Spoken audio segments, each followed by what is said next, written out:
আমাদের প্রিয় নবী সাল্লাল্লাহু আলাইহি ওয়াসাল্লামের একজন সাহাবীর নাম ছিল হযরত যায়েদ ইবনে সাবিত রাদিয়াল্লাহু তাআলা আনহু।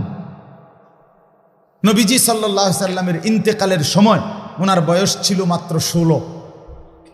এই নওজোয়ান সাহাবী নবীজির জামানায় থাকতে 13 বছর বয়সে নবীজির সাথে থেকে তিনি আল্লাহর কোরআন যখন নাজিল হইতো নবীজির উপরে, তো কোরআন লিখতেন, কোরআন শরীফ লিখে রাখতেন বিভিন্ন কিছুতে।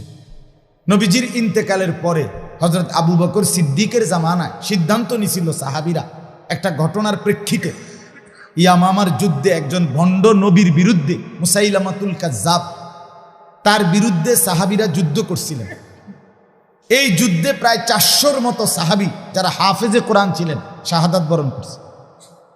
তখন মদিনায় ফিরে আসার পরে সাহাবীরা পরামর্শ করে সিদ্ধান্ত নিছে যেভাবে হাফেজে কোরআন শহীদ হচ্ছে, আল্লাহর কোরআনের 30 পারা একসাথে করা, সংকলন করা, একসাথে করা উচিত।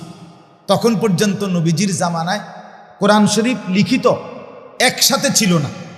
কারো কাছে 2 আয়াত, কারো কাছে 10 আয়াত, কারো কাছে 1 সূরা, সাহাবীদের মধ্যে বিক্ষিপ্ত ছিল।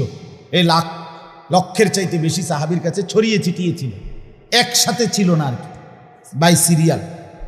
হযরত আবু বকর সিদ্দিক রাদিয়াল্লাহু তাআলা আনহু সিদ্ধান্ত নিছে কোরআন শরীফ সাহাবীদের পরামর্শ নিয়ে সমস্ত সাহাবীদের কাছ থেকে যত জনের কাছে যত টুকরা আছে সব একসাথ কইরা, এরপর প্রত্যেকটাকে যাচাই বাছাই করে এরপরে বাই সিরিয়াল 30 পারা কোরআন শরীফ একত্র করা, এই কাজটা করবে। এখন এটা করবে কে? এটার প্রধান দায়িত্ব পালন করবে কে?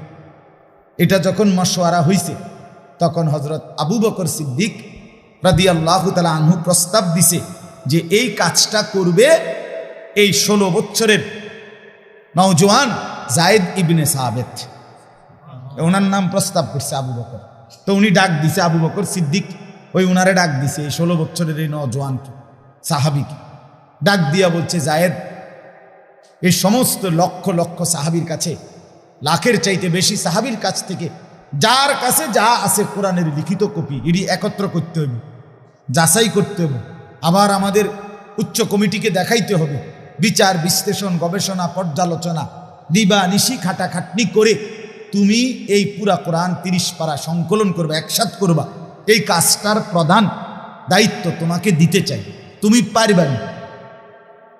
হযরত যায়েদ ইবনে সাবিত, আমি এটাই বলতে চাচ্ছি, নওজোয়ান ভাই শোনো ভাই, এই 10-16 বছরের তাগরা সাহাবী কি কয়, উনি মুচকি হাসি দিয়া বলছে, আমিরুল মুমিনিন আবু বকর সিদ্দিক, আপনি যদি বলেন সামনের এই পাহাড়টা এটা যদি কাইটা আরেকখানে স্তূপ দিতে, আমি তো এইটাও পারব।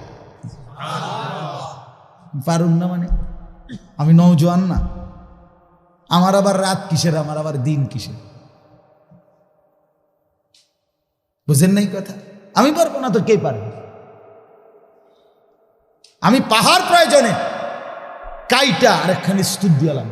একটা পাহাড়ে তো 200 কেজি মাটি থাকে, ঠিক না? কথা কয় না?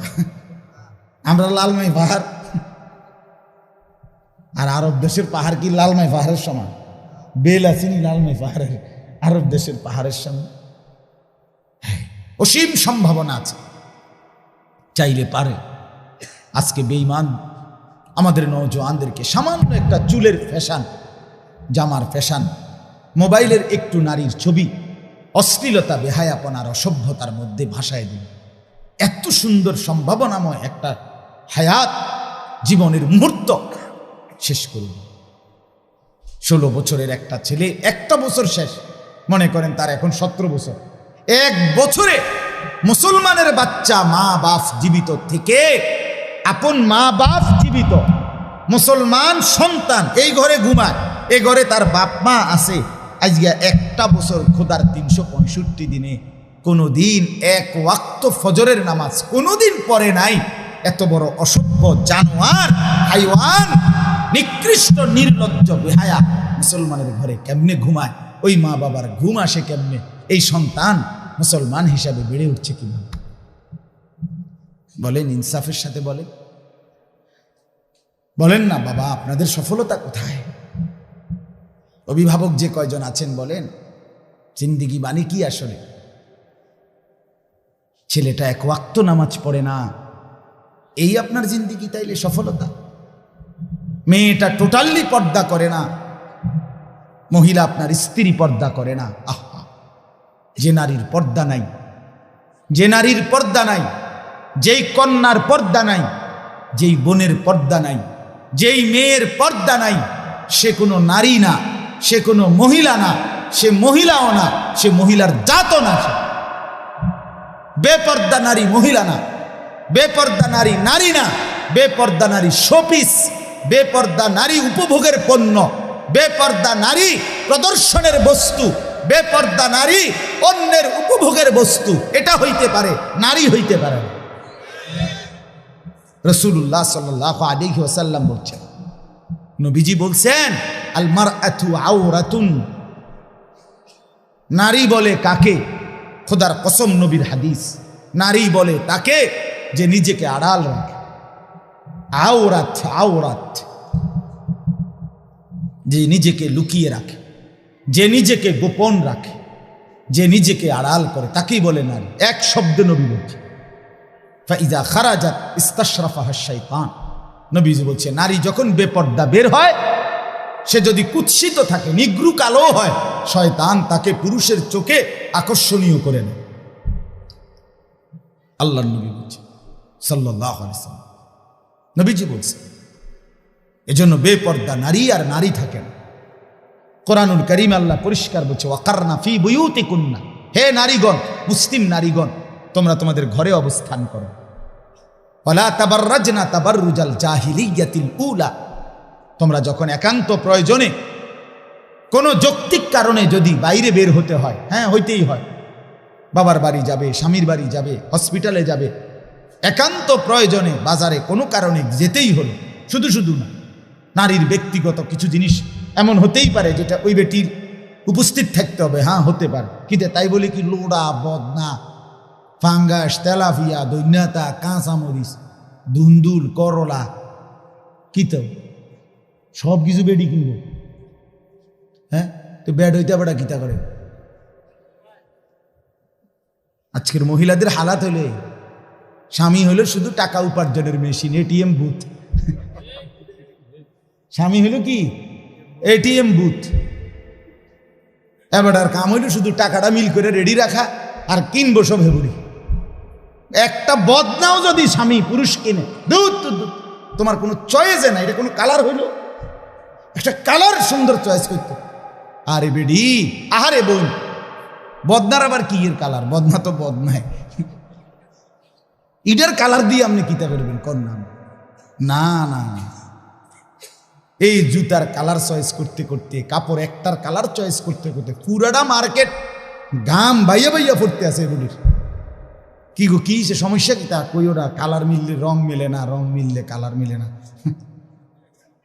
আস্তাগফিরুল্লাহ, আস্তাগফিরুল্লাহ, আস্তাগফিরুল্লাহ।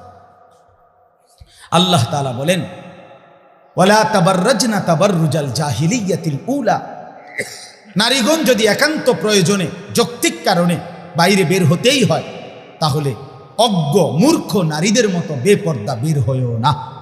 এ সাফ কথা আপনারা শুনুন, আল্লাহর কোরআন বলছে, যে নারী বেপর্দা, আপনার চোখে সে শিক্ষিত হইতে পারে, আপনার চোখে সে A+, B+, 3+, 4+, 5+, আমনের চোখে বহুত প্লাস।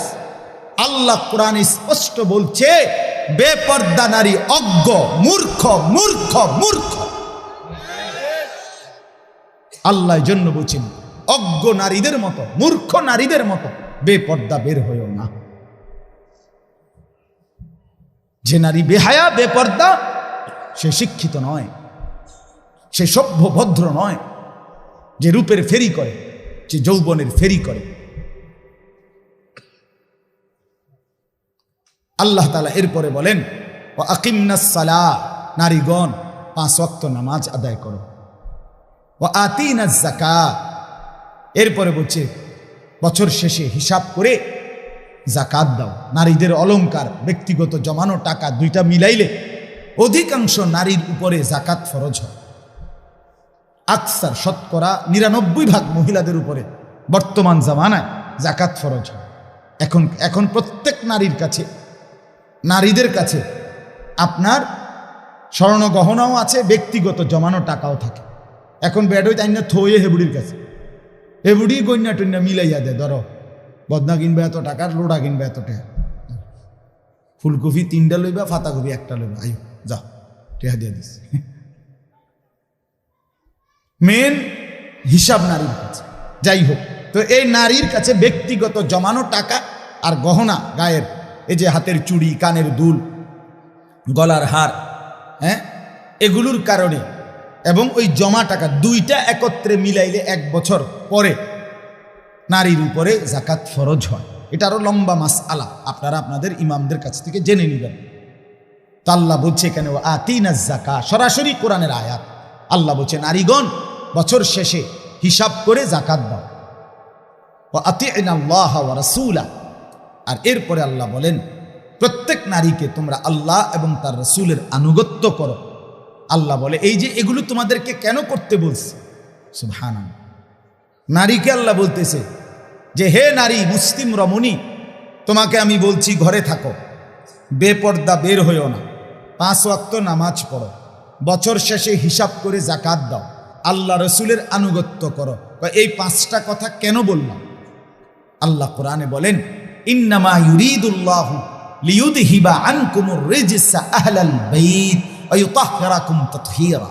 আল্লাহ বলেন নিশ্চয়ই আমি আল্লাহ চাচ্ছি এই পবিত্র সতী সাধ্বী দিনদার নেককার নারীর মাধ্যমে তার পুরা ঘর ফ্যামিলি পবিত্র করে দিতে। দোস্ত আমার, বন্ধু আমার, এই মানুষের বেডি সাউন্ড আর মোবাইলের বেডি সাউন্ড আর বাস্তবতার স্ত্রী যদি 2 নম্বর হয় তখন বুঝবে। এমনি তো সুন্দর লাগে আলগা বেডি দেখতে, তো ঘরের বিবি যদি নষ্ট হয়, দুশ্চরিত্রা হয়, ঘরের বিবি যদি 2 নম্বর হয়, তো বুঝবেন মাস কয় দিনে যায়। সর্বোচ্চ 24-25 দিন, 28 মাস যাইত না। আমি বললাম সপ্তাহ মঙ্গল বুধবারে শেষ হয়ে যাব, বিশ্ব শুক্রবার আর আইত। যার স্ত্রী অসৎ, আল খাবিসাতু লিল খাবিসিন ওয়াল খাবিসুনা লিল খাবিসাত, কোরআনের স্পষ্ট আয়াত, সূরা নূরের মধ্যে আছে। আল্লাহ তাআলা বলছে যে যুবকের চরিত্র নাই, খবিস সে। আল্লাহ বলছে খবিস পুরুষ, তুই দুশ্চরিত্র, জিনা, ব্যভিচার, নারীর ছবি, অসভ্যতার নোংরামি নিয়ে পড়েছিলি। আল্লাহ বলছে তোরে আমি বললাম যুবক, তোর স্ত্রী হিসাবে, জীবন সঙ্গিনী হিসাবে যেটা মিলবে ওইটা আরেকটা খবিস, দুশ্চরিত্রা, চরিত্রহীনা নারী। এটা কোরআন গান। বাল খাবিসুনা লিল খাবিসাত। আবার বলছে যেই নারী, যেই মেয়ে তার ইজ্জত, সতীত্ব, পর্দা, সম্ভ্রম, হায়া, লজ্জা যেই নারী নষ্ট করছে, খোদার কসম আল্লাহ কোরআনে বলছে যে হে নারী, হে রমণী, হে মেয়ে, মনে রাখো তোমার কপালে জুটবে আরেকটা খবিস, দুশ্চরিত্র পুরুষ। তখন বুঝবেন আমি তো ব্যক্তিগতভাবে অসংখ্য যুবকের, অসংখ্য বিবাহিত পুরুষের ব্যক্তিগত হালাত শুনি আমার জীবনে। আমার পকেটে সব সময় কাগজ থাকে, কত মানুষ কত কাগজ দেয়, লেখা দেয়, দোয়া চায়, যে কিতা কিতা লেখে, যেগুলি পড়ি রাত্রে বইয়ে বইয়ে, গাড়ির মধ্যে বসে বসে অনেক সময়। আহা, পারিবারিক জীবনের কষ্ট কি পরিমাণ। যুবক লিখছে 8 বছর হুজুর প্রেম করলাম, 8 বছরে আমি আর ও কোনোদিন কারো কোনো ভুল দেখি নাই, গভীর প্রেম, গভীর রিলেশন। রিলেশন লিখছে, রিলেশন ইংরেজি মারছে। 8 বছর পরে বিয়ে করলাম, এখন 1 বছর না যাইতে সংসারটা জাহান্নামের টুকরা হয়ে গেছে। সরাসরি নওজোয়ান যুবক বলছে কেন? এখন আমার স্ত্রী মনে করে আমি নাকি অন্য মেয়ের সাথে সম্পর্ক। আমার কাছেও 24 ঘন্টা মনে হয় আমার স্ত্রী অন্য ছেলের সাথে কথা বলে। এখন আর কিছুতেই শান্তি লাগতেছে না, কি করব বলেন? এই কষ্ট আপেল 1 কেজি খাইলে সারে না? কথা কর না কেন, বলো না বন্ধু? এই পেরেশানিটা মালটা খাইয়া, আপেল খাইয়া যাইব কেন? কি পরিমাণ মুসিবত এটা। আমার যুবক ভাই, হাত জোর করে আমি এতগুলো মুরব্বীর সামনে হিম্মত করে বলছি, তোমাদের ভালোর জন্য। খোলামেলা বলছি, আল্লাহ তাআলা যেই চাহিদা আল্লাহ দিয়েছেন, খোদার কসম আমি প্রত্যেক দিন বলি, সেই চাহিদা পূরণেরও হালাল ব্যবস্থা আল্লাহ রেখেছেন। এই যে আমাদের যে তৃষ্ণা, আমরা পানির তৃষ্ণা হয় না, এটা একটা চাহিদা, মানে তৃষ্ণা, পানির চাহিদা। তো এটা দাম দিছে কে? এই চাহিদাটা আসছে কার থেকে? তো এটা পূরণের জন্য হালাল পানি আল্লাহ ব্যবস্থা রাখছে। আমাদের যে ক্ষুধার চাহিদা, এটা কে দিছে? তো এটা পূরণের জন্য হালাল খাবার, রিজিক আল্লাহ তাআলা ব্যবস্থা রাখছে কিনা? ঠিক অবিকল আমাদের ভিতরের যে শাহওয়াত, লজ্জাস্থানের যে চাহিদা, কামনা, বাসনা আমার ভিতরে যে তৈরি হয়, এটা আল্লাহ প্রদত্ত চাহিদা। এটা আমাদের সৃষ্টি না, আমাদের তৈরি না। কথা বুঝেন নাই আপনি?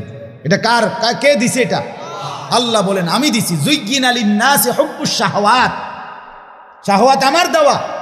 আল্লাহ বলেন যেটা আমি চাহিদা দিয়েছি, যৌন চাহিদা, খোদার কসম আল্লাহ কোরআনে সূরা রোমে বলছে, আমার বান্দা প্রত্যেকটা পুরুষের দেহের অংশ থেকে আমি সেই চাহিদা পূরণের জন্য হালাল বৈধ স্ত্রী আমি ব্যবস্থা করেছি, আমি পৌঁছাবো।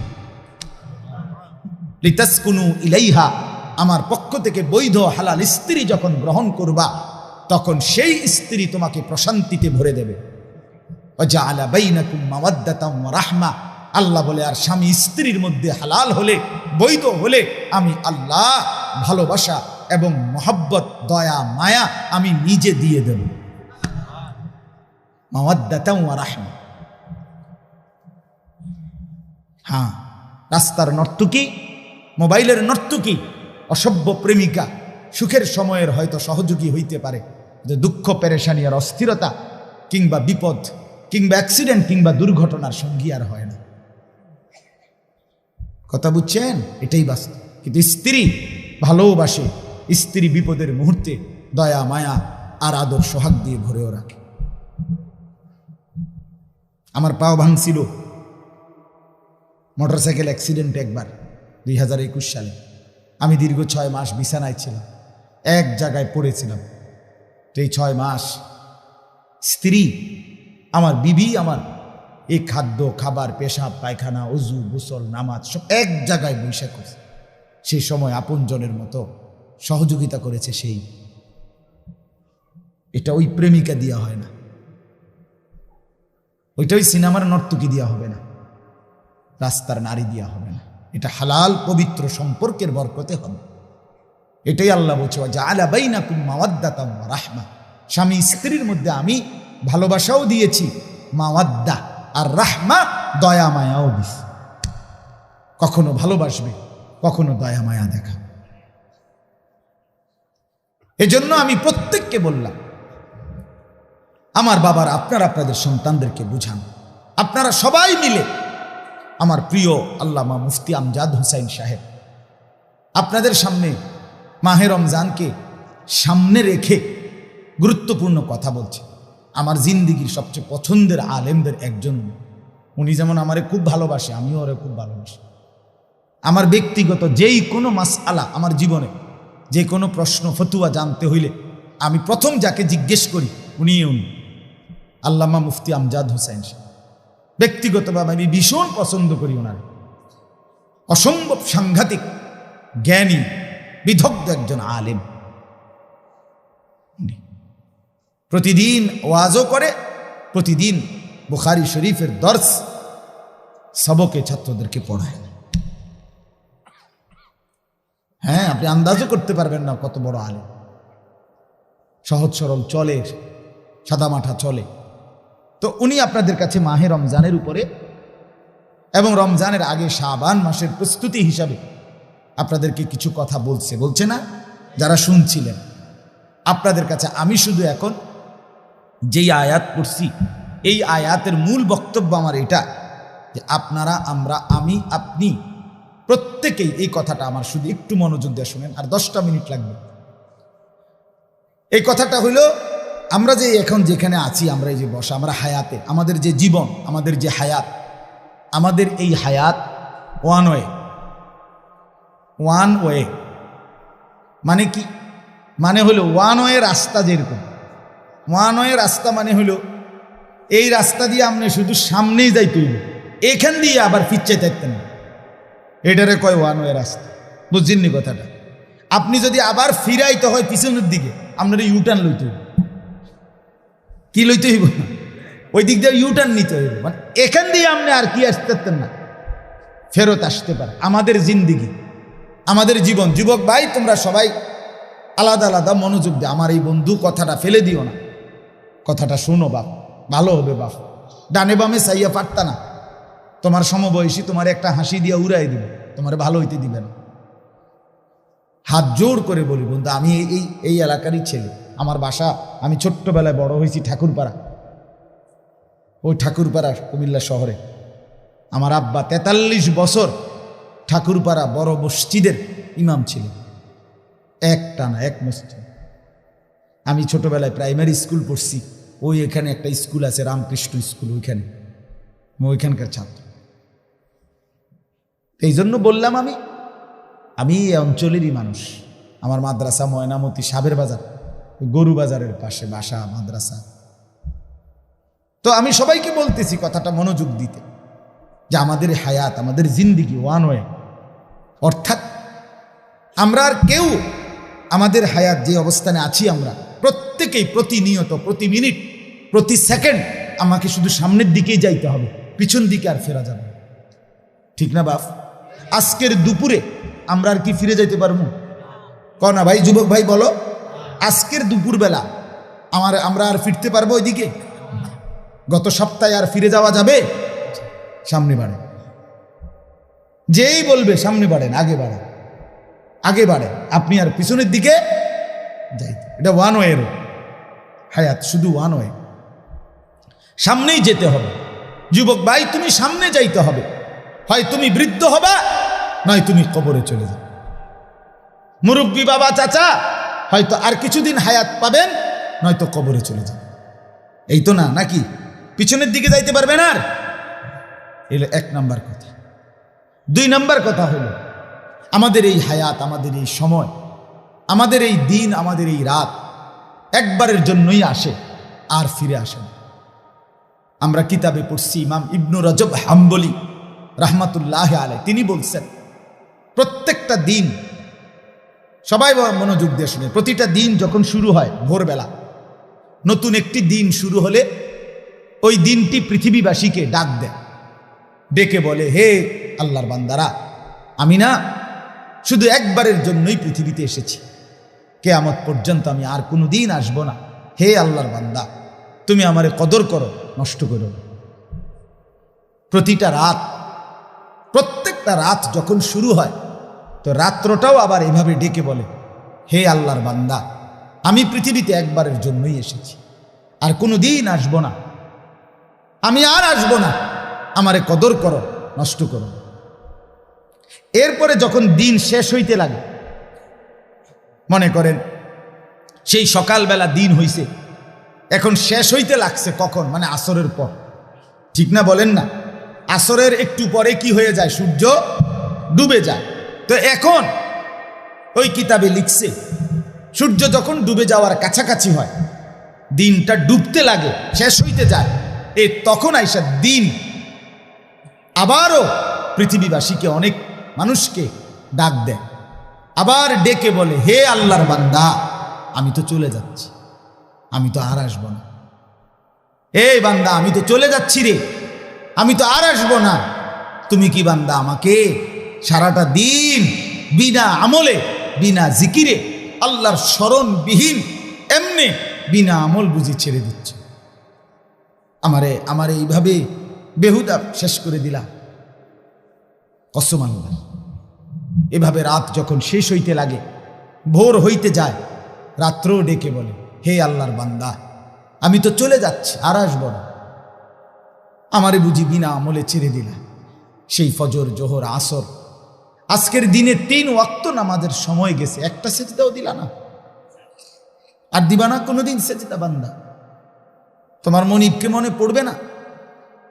তোমার মালিককে মনে পড়বে না? কে তোমারে বানাইলো এটা ভুলে গেলা? আজকের সারাদিনে কার পৃথিবী ভোগ করলা সেটা ভুলে গেলা? আজকের সারাদিন কার দেহের অঙ্গ প্রত্যঙ্গ তুমি ব্যবহার করলা, ভুলে গেলা। আল্লাহ আমাদেরকে বুঝ দান করে। রাত্র এভাবে বলে, হে আল্লাহর বান্দা, সেই মাগরিব গেল, এশা গেল, তাহাজ্জুদের ওয়াক্ত গেল, সারাটা রাত মোবাইলের ছবি দেখতে দেখতে, নর্তকীর নাচ দেখতে দেখতে, অথবা খামখেয়ালির আড্ডা দিতে দিতে, অথবা শুধুই ঘুমে ঘুমে শেষ করে দিলাম।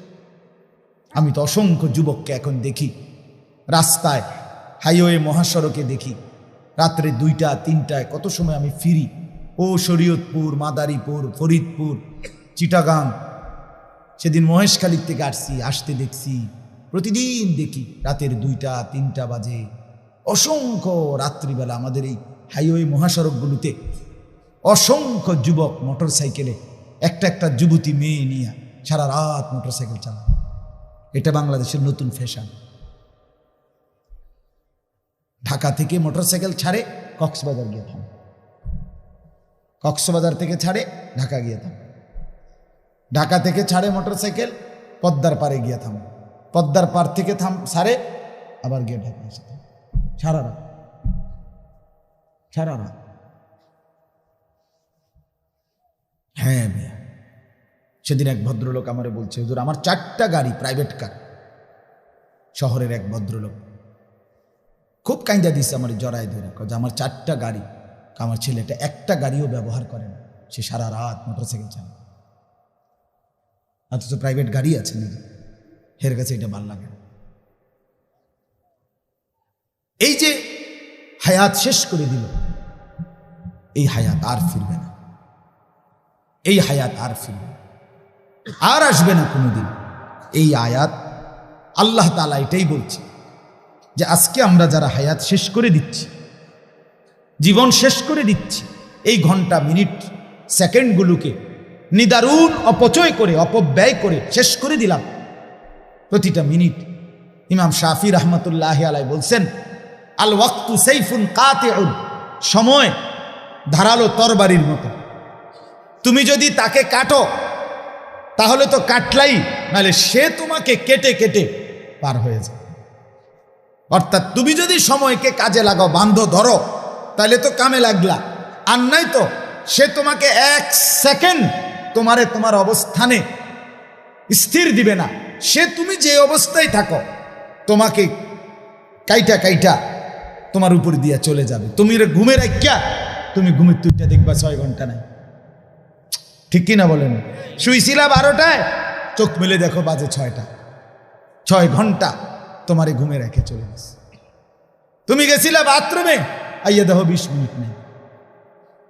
তুমি দিচ্ছিলা আড্ডা বন্ধুদের সাথে, সেই 3টায় বের হইছিলা, এখন ঘরে ফিরছো, ঘড়ি দেখো 11টা। 8 ঘন্টা তোমার থেকে সম্পূর্ণ বেহুদা কেটে গেল। 8 ঘন্টা মানুষ আড্ডা দেয়, 8 ঘন্টা বন্ধুদের সাথে ফুর্তি করে, তো জীবন গড়বে কখন?